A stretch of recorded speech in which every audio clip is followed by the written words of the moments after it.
হয়েছে, এখন চল, ওরা মেবি ওয়েট করতেছে। আচ্ছা চল। কি রে, তোরা তো আসলেই বেঈমান।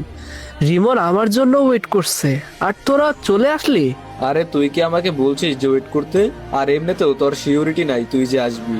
আচ্ছা হইছে, বাদ দে, কাজের কথা বল। কাজের কথা কি? ট্যুরে যাব, শুধু তারিখ ঠিক করতে হবে। ইস, আমি মেয়ে বলে যেতে পারবো না রে।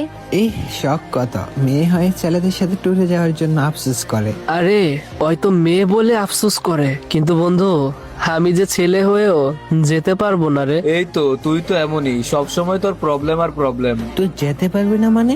আবার কি হলো? কিছুই না, বাসায় প্রবলেম। তোর বাসায় তো সব সময় প্রবলেম থাকে।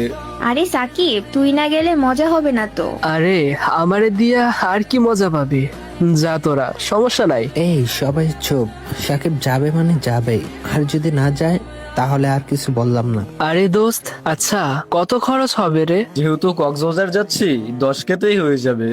10K? আচ্ছা দোস্ত, রাতে তোদেরকে কনফার্ম জানাবো। হয়েছে, বুঝছি, তোর আর রাতে কনফার্ম করা লাগবে না, তোরটা আমি কনফার্ম করে দিচ্ছি। অ্যাকাউন্ট চেক দিয়ে 10K মেরে দিচ্ছি অলরেডি। রিমন, তুই আসলেই একটা পাগল। হয়েছে, আর লাভ ইউ বলতে হবে না, আর আরো লাগলে বলিস।